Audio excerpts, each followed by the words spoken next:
देखिए, इस बात से बहुत साफ स्पष्ट है कि कांग्रेस और आम आदमी पार्टी चुनाव लड़ने का ढोंग कर रहे हैं। ये इनकी नूरा कुश्ती है और वो इसलिए भी है क्योंकि इंडी गठबंधन में ये दोनों के दोनों दल एक दूसरे का वहां पर साथ देते हैं और यह चुनाव में एक दूसरे के खिलाफ अभद्र और अपशब्द भाषा का प्रयोग करते हैं।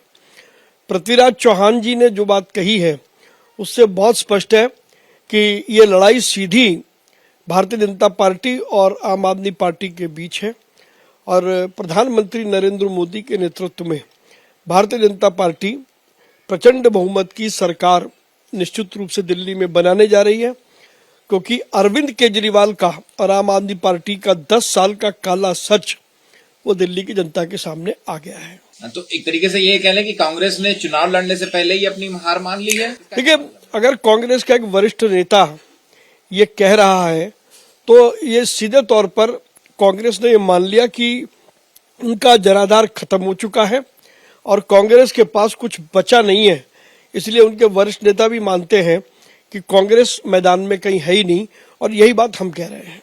दिल्ली के मुख्यमंत्री हैं आतिशी, उन्होंने मुख्य चुनाव आयुक्त को चिट्ठी लिख करके उनको समय मिलने का समय मांगा था, लेकिन अभी मिला नहीं। तो अब वो सवाल उठा रही हैं कि आखिर चुनाव आयुक्त से मिलने का समय हमें क्यों नहीं मिल रहा है, ऐतराज क्यों है हमें? देखिए, अब चुनाव आयोग से कोई भी मिल सकता है, उसकी एक प्रक्रिया है और अगर आतिशी जी ने चुनाव आयुक्त को यदि मिलने की रिक्वेस्ट की होगी तो चुनाव आयुक्त मिलेंगे उनसे। कहीं कोई, मुझे नहीं लगता कि इसमें किसी प्रकार की कोई राजनीति है। बट आम आदमी पार्टी के बारे में क्या कहें, वो हर मुद्दे को राजनीति से जोड़ते हैं क्योंकि वो दिल्ली के प्रति जवाबदार नहीं है, दिल्ली की जनता का वो सामना नहीं कर सकते हैं।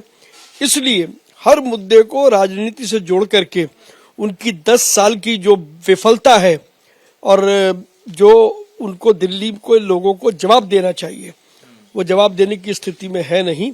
इसीलिए अरविंद केजरीवाल, आम आदमी पार्टी के सभी नेता इस झूठे नैरेटिव को बनाने में जुटे हुए हैं, लेकिन दिल्ली की जनता कभी उनको माफ नहीं करेगी। एक आखिरी सवाल है सर कि आज संजय सिंह और सौरभ भारद्वाज जो है वो मीडिया के साथ 6 फ्लैग स्टाफ, जो कि अरविंद केजरीवाल जब मुख्यमंत्री थे तो उनका सरकारी आवास हुआ करता था, वहां पर जाने की उन्होंने कोशिश की और उनका कहना था कि जो जिस तरीके के दावे किए जाते हैं कि गोल्ड प्लेटेड टॉयलेट सीट्स लगी हुई हैं, स्विमिंग पूल लगे हुए हैं, वो दिखाना चाहते थे, लेकिन उन्होंने, पुलिस ने वहां जाने की इजाजत नहीं दी। वो देखिए, संजय सिंह और सौरभ भारद्वाज भी अरविंद केजरीवाल की तरह ड्रामेबाज है। ये ड्रामा पार्टी है।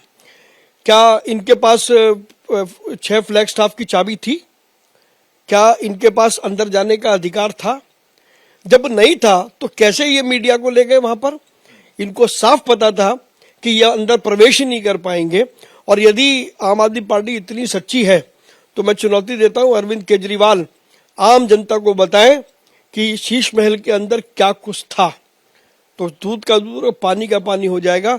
ये सड़कों पर ड्रामे करने से अब दिल्ली की जनता इनको माफ करने वाली नहीं है। For exclusive and insightful videos, subscribe to our new channel ABP Live Premium.